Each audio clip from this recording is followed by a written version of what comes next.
I've heard it maybe 1,000 times. Why did God do this? Why did God do that?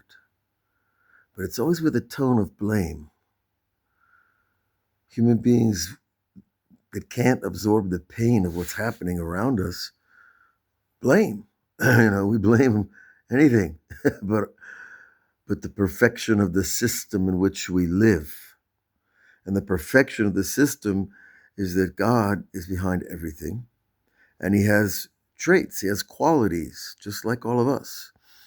And he has a trait of giving, he has a trait of taking, a trait of love, a trait of anger. God has all the traits because he created them in order to give them to us so that we could be the complex, multidimensional, spiritual and physical beings that we are.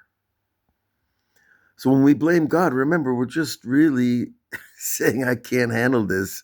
My mind cannot process what's happening. And certainly after October 7th, with all the horrendous suffering that is still going on in all those families, both of the living and the dead, there's just unbearable amounts of pain to process. And people will blame God before they blame terrorists. And then, of course, there's a whole side of the world, 158 countries in the United Nations have come out against Israel for defending ourselves. So you know what? If you're a part of that 158 countries, you better think twice and think much deeper, my friend, because you have not processed reality properly. And you're picking the wrong team. And God is a Ish Milchama, a man of war. And he does exact judgment and justice for every single thing on this planet, not even just the humans. There's judgment and justice on everything. So choosing sides is it's not for a baseball game. And it's not for a political party. It's for good or evil. It's for the ones who will be victorious, the ones who choose the natural choice of fairness and justice, of goodness, is God and the people of his Torah. Because he gave the Torah to us to give to the world. Because the world needs a law that is above human consciousness, because human consciousness is too fallen, my friends. We can't judge ourselves anymore. I don't know if we ever could. The sages teach in the Midrash on Parshat Shemot that 80% of the Jewish people stayed in Egypt when Moses, the big prophet, came around and did all these miracles, a year of miracles, nature-changing miracles, above time and space. And 80% still said, well, maybe we better stay behind here in Egypt. We have what we need. Pharaoh and his army are now weakened. Those Jews are gone. We'll just stay here. What happened to them? No one's written about that.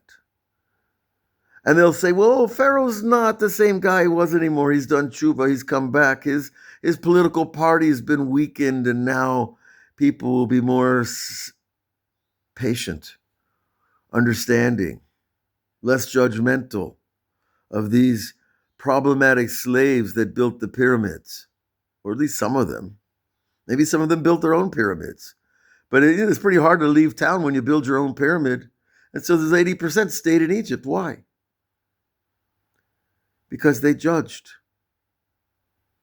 to be left out of the cycles of history, to be left behind and not create what was the great Jewish people who have survived 4,000 years of history in order to bring us to these days in which we see that the prophecies are coming true again. And the prophecies are that Jacob was promised this land would be his forever, all his progenitors. And then the prophet also said that our borders would go all the way to Babylon. My friends, that's Iraq. And all the way to Lebanon. Well, Lebanon goes all the way up to Syria. Syria was already conquered by King David's army He doesn't say we'll move into Turkey, but, let's see what happens there. Then we have Jordan and look, we're not a colonialist nation. We're a defensive nation that will be offensive if we're pushed to it. So, my friends, choose wisely. Choose with the prophet. Choose with the Bible. Choose with true natural fairness, goodness. And if you're one of those people that chooses terrorism because you call them freedom fighters, and if you choose Islam because they're the true nation of God, well, let's see how that works out. Doesn't look so good now. Doesn't look so good in Europe. Doesn't look so good anywhere. Radical Islam takes hold. And the problem is not, radical Islam is the problem, but it's that 80%. I'm sure there's many, many good Muslims in the world that don't want jihad. But they're the ones that aren't going to be counted in the equation. They're not going to be on the scales between good and evil. They've neutralized themselves. Because if we don't fight evil, we're responsible for its results. Personally, if I don't do tshuva, I'm responsible for my evil. And so are you, and so are every person on this planet. I don't care how religious you are. There is a day and there is a judgment every year. And then there's a day of judgment that coalesces all the years into one historical moment where the human race takes a quantum step forward, and there will be those that don't. Which side do you want to be on? In your heart, you know which side to choose. God bless you all.